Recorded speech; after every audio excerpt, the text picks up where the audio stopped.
Welcome to the six. We're behind me every day. Hundreds of you guys get stuck in traffic, and accidents only make it worse. When an accident happens, depending on the casualties, police can shut down an intersection up to 12 hours until scenes can come in and record all the data they need to. Today, we're going to turn that into 12 minutes. We are grid clear.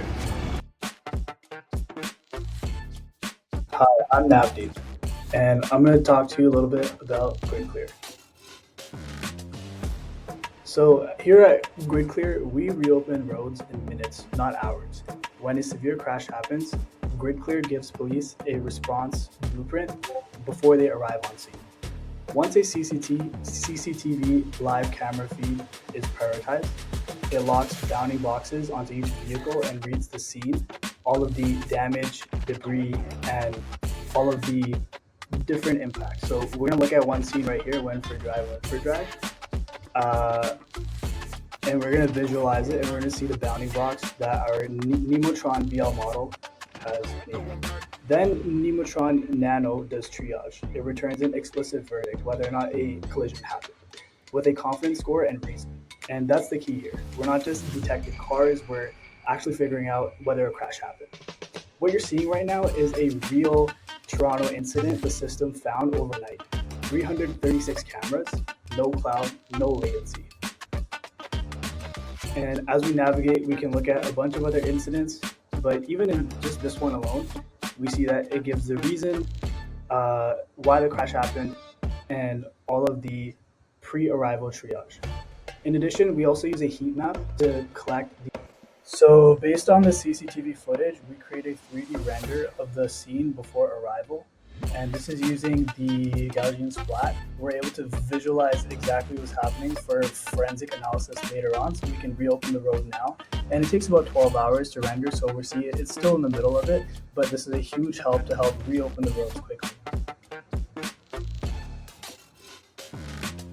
And as we navigate, we can look at a bunch of other incidents, but even in just this one alone, we see that it gives the reason why the crash happened and all of the pre-arrival triage. In addition, we also use a heat map to collect the various accident hotspots over the city over time. This tells us where to pull the most camera data in real time. 10 images per minute in the hotspot areas and 3 in the quieter zones. The moment the agentic system confirms a collision, it passes us the scene, the intersection, coordinates, and how many lanes are blocked, and how many total lanes the road has, and that's all we need. Our cost engine geocodes the intersection, pulls traffic volumes from Toronto's open data, turning movement counts from the nearest sensor within 500 meters, and runs an HCM-based model. From there, we split the affected drivers into 3 groups: those who wait, those who reroute, and those who abandon the trip entirely. We also model how that disruption ripples out into 6 nearby intersections, and the final output is the cost of keeping that road closed. The primary impact shows the cost loss for the collision, and the detour load and spillback show the cost loss for the load on the Whenever an accident is confirmed, our first robotic responders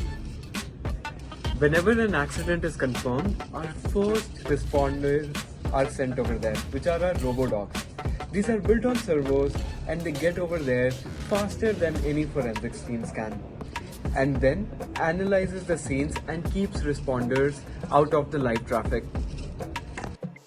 Alright, so there was a step-by-step process of how we designed the RoboDog. Firstly, we made a Fusion 360 model.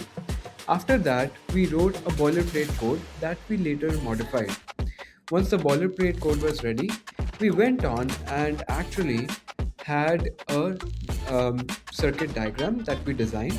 After the circuit diagram was designed and all the wires were laid out, we actually made sure that it runs properly. So we had like a relax pad which would relax the motor, and then we would actually configure it manually. Once our boilerplate was ready, we went on to Isaac in Nvidia and ran 4500 simulations for a certain board. We did this 7 times. At times, our results were not good, but over and over again, we were actually able to make our servo motors movable. The actual advantage of AI models is that it's able to navigate different terrains, it's able to register distance, and it's able to access the IP webcam without any need of servers or any other additional hardware, which would not be possible otherwise. And when it comes to the role of the model, it goes on and stores everything in a Gaussian splatting photos in DGX Spark.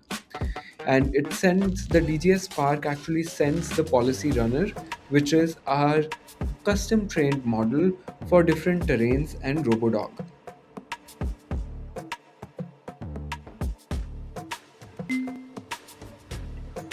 The moment a photo is captured, it is sent back to our Sparks backend through a secure tailscale tunnel, which helps us reconstruct the 3D Gaussian spat using world generation models like Sana WM for interactive video and piping in results to the PI3X for near zero hallucinations while generating a 3D Gaussian spat.